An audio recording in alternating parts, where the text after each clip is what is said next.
A man wants to find out about a language course. Listen to the conversation between the man and the woman and answer the questions. First, you have some time to look at questions 1 to 4.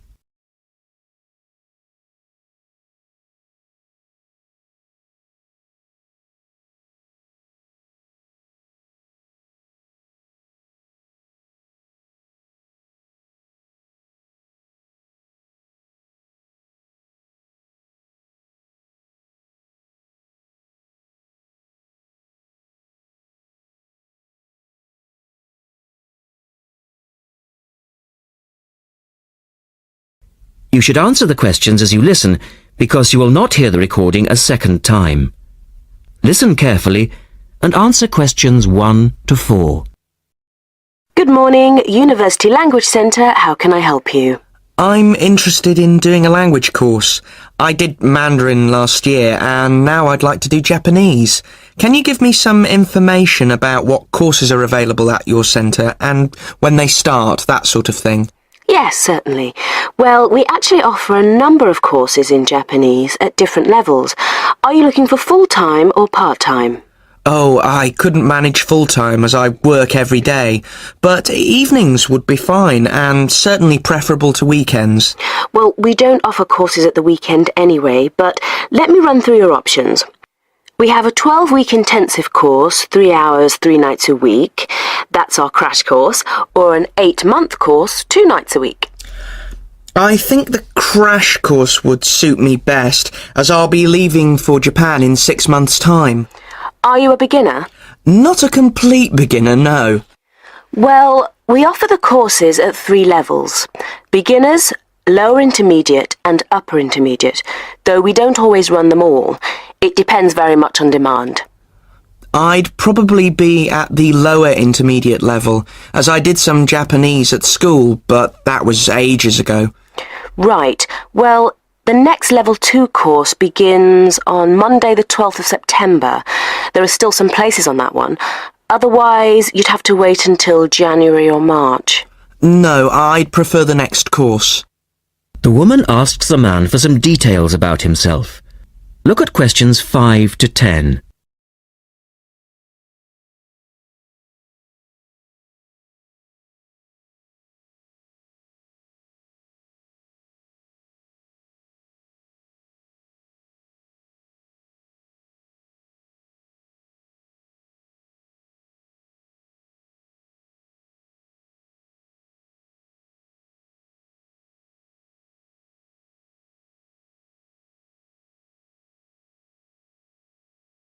Now listen carefully and answer questions 5 to 10.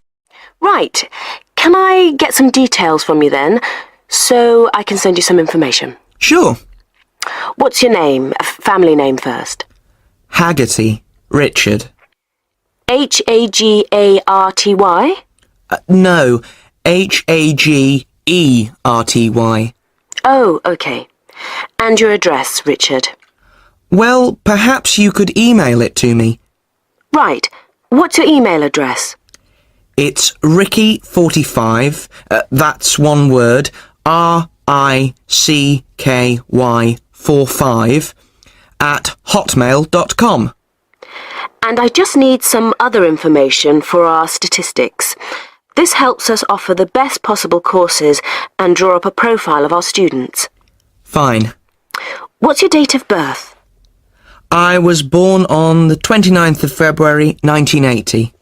1980? So you're a leap year baby. That's unusual. Yes, it is. And just 1 or 2 other questions for our market research, if you don't mind. No, that's fine.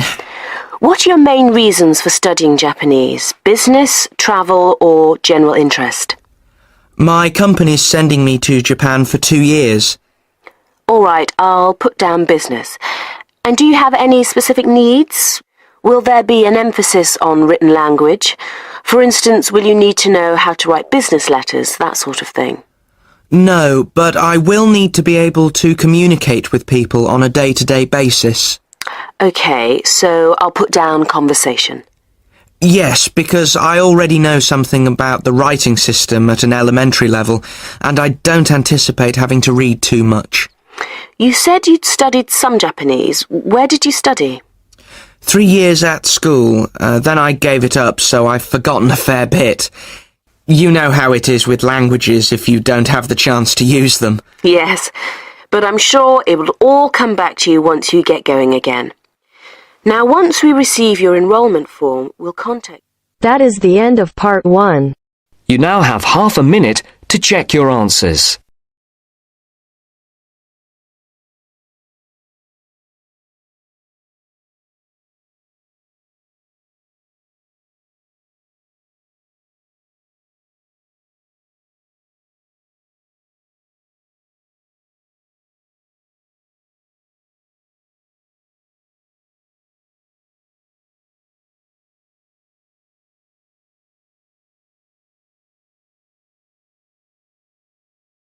Part 2. You are going to listen to a radio program on sleep deprivation.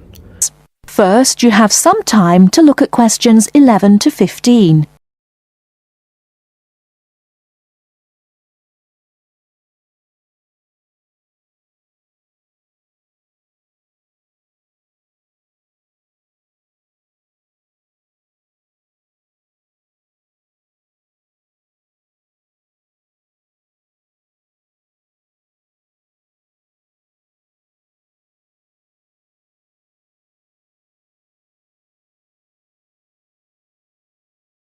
Now, listen carefully and answer questions 11 to 15.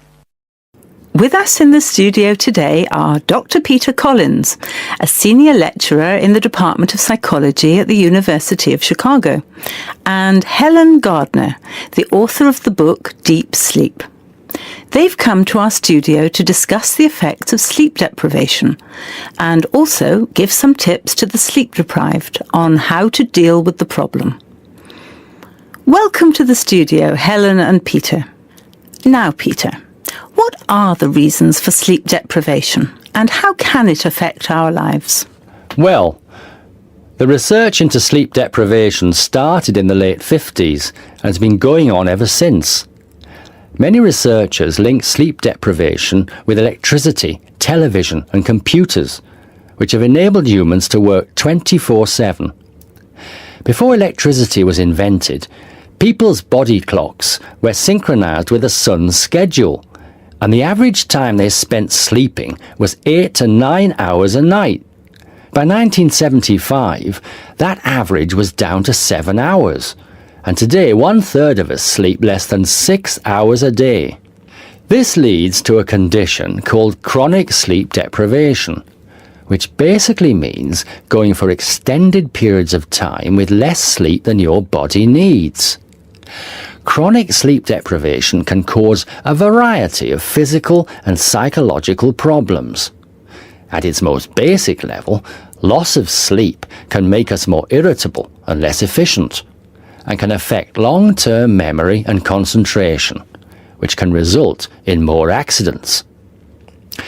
According to the latest research into sleep deprivation is the main reason for 3% of plane crashes, 10% of domestic accidents, 20% of accidents at work, and 45% of all traffic accidents.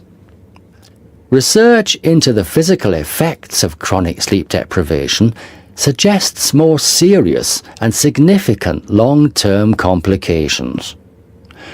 Research from my university, the University of Chicago, has shown that sleep deprivation interferes with how the human body regulates insulin and sugar metabolism, which can increase the risk of diabetes. People who are sleep deprived have weakened immune systems and are more prone to viruses and other kinds of infections.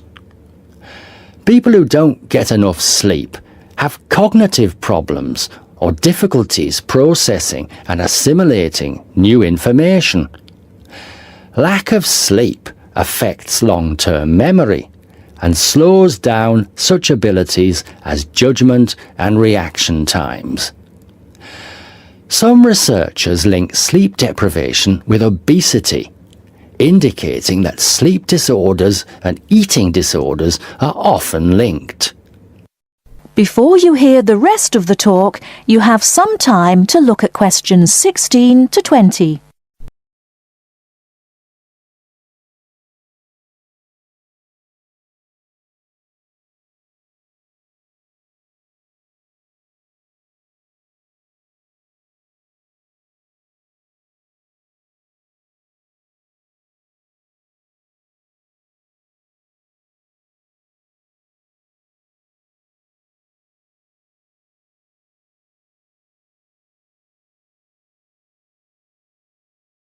Now listen and answer questions 16 to 20. Helen, you've done a fair amount of research for your recent book on helping people deal with sleeping problems. Could you give our listeners some tips on managing their sleep? Well, if you spend several hours a night tossing and turning in bed, trying to fall asleep, you first have to find out how much sleep you need. To do so, you'll need to try and sleep 6 to 9 hours a night. Set aside 3 days for the experiment. It's best to do it on a long weekend or a holiday to ensure it doesn't get interrupted. During the experiment, you should go to bed at the same time every night and give yourself 6, 7, 8 or 9 hours of sleep. Then monitor the way you feel throughout the day to find out how many hours of sleep you need in order to feel your best. Once you find out how much sleep you need, you can work on improving the quality of your sleep. The main secret here is to allow yourself 1 or 2 hours to relax before going to bed.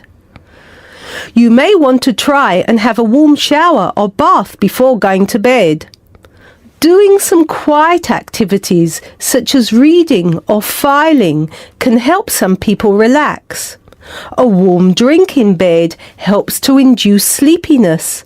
Some people take up yoga or meditation to help them relax at night.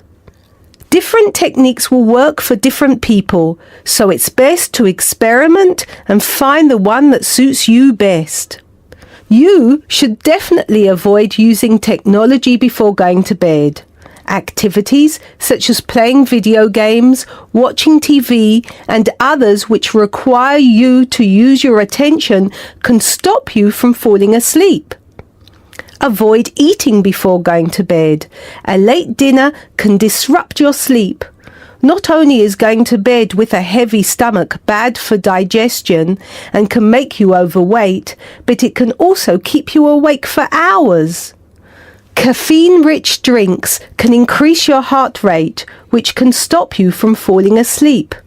Energy drinks also have the same effect on your body. You should avoid drinking these at night.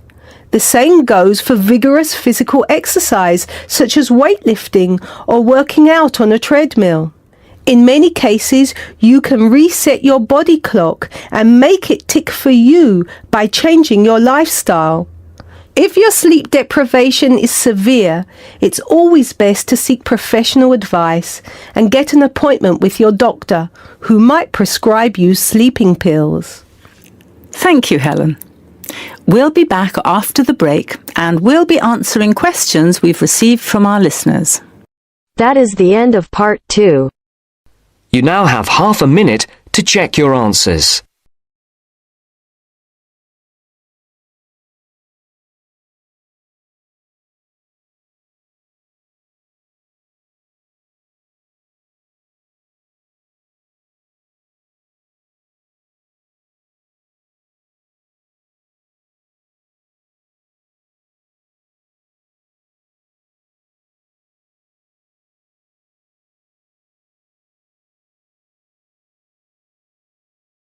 You will hear a student called Tina asking Professor Van Diesen for advice on choosing courses. First, you have some time to look at questions 21 to 26.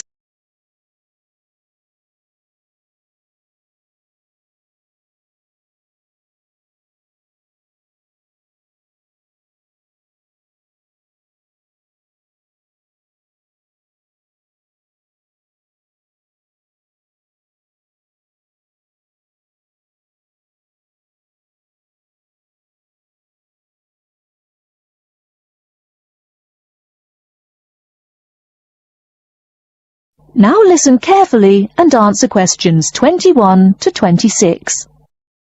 Hello, are you Professor Van Diezen? Yes, I am. And who might you be? Oh, sorry, my name is Tina. I'm a freshman here. They told me I should ask you for advice in choosing courses. Well, that's part of what I'm here for. Please come in and sit down. Now, what are your questions? I almost don't know. Everything is so confusing. Like, what is a specialized course? Oh, easy. A specialized course is one that is compulsory, meaning it's a requirement for your major, and regular, so you can't place out by taking a proficiency exam. That sounds pretty strict. Then what are all these general courses? I seem to have to take so many. Nothing to be alarmed over. These are courses open to all students and not directly related to your major. The university offers these general courses to choose so that you can become more well-rounded individuals. For example, I see you're a microbiology major, so it might be a good idea to take some literature or history courses so that you can know something besides all science. You mean these courses are like for fun? That might be one way to look at it, but don't tell the literature professor such a thing. Think of a general course as the opposite of a specified course. A specified course is one that pertains directly to your major. So, can I take any microbiology course I want? Let's see. Oh, those courses used to be open to microbiology students only. The good thing is now it's open to students on a flexible schedule, so it's not only for full-time students. So the answer is yes, if you have the instructor's permission. May I ask you why you chose microbiology? Well, I also like plain old biology too. You know, full-size animals. I might even become a veterinarian. Could I take some biology classes? Well, they are open to full-time students only, which I believe is what you are. I don't know how a freshman would get along with microbiology, though. I mean, most of the students presently looking into it are from off-campus. Off-campus? Yes, you know, people who use it in their work at hospitals, laboratories, even a police detective. Why did you choose microbiology, if I may ask? I don't think you quite answered that. Well, eventually I want to be a doctor. At least my dad tells me so. If I may say so, young lady, you seem a little uncertain. Still, I think that might be a good idea for a career. Of course, if you're thinking about being either a doctor or a vet, you should take some medical science classes before you even think of applying to med school. Great! What should I take? There is one small problem. The new medical sciences building is under construction, so there are no experimental facilities available until next year. I'm afraid you'll have to wait, but don't forget to take those courses at the first opportunity. Oh, bummer. Is there any other course you'd recommend for someone like me? Well, since you seem to like animals, have you ever thought about looking into environmental science? No, I never really thought about it before. Is it worthwhile? Quite. In fact, it's the fastest growing subject on this campus. Before you hear the rest of the talk, you have some time to look at questions 27 to 30.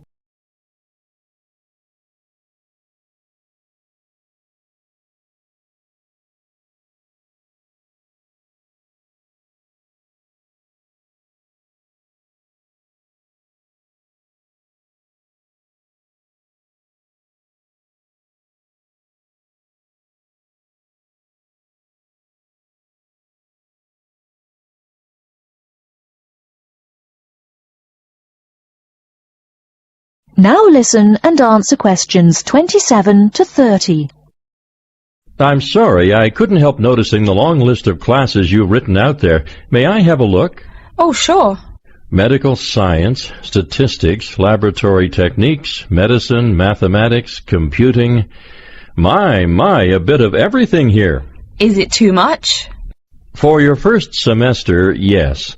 What I suggest is starting out by taking the compulsory courses. Like we said before, the medical science can wait. Consider taking that in your sophomore year. I think I'd put off computing, too. I recommend to all freshmen that I talk to get the compulsory mathematics out of the way as early as possible, so take that one. It'll be one less difficult course you have to focus on when the science lab opens next year, and you have to catch up on classes like laboratory techniques. Your major also requires statistics, so you have to balance 2 math classes, and no doubt you should take that.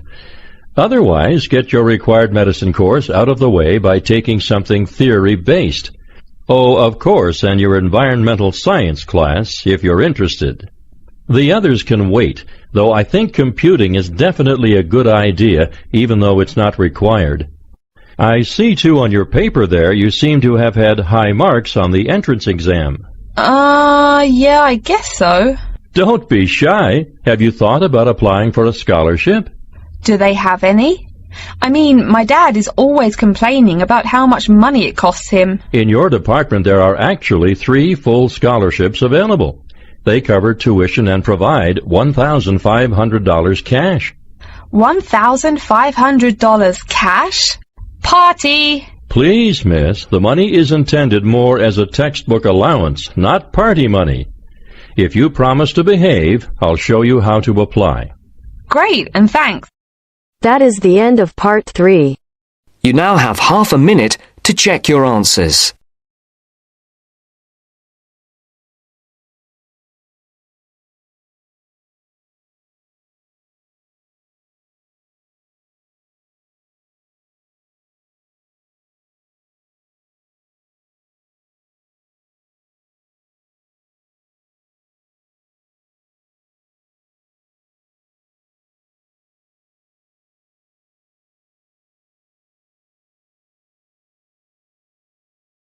Now turn to Section 4. Section 4. You will hear a speaker giving a talk about some recent research about unusual life forms. First, you have some time to look at questions 31 to 40.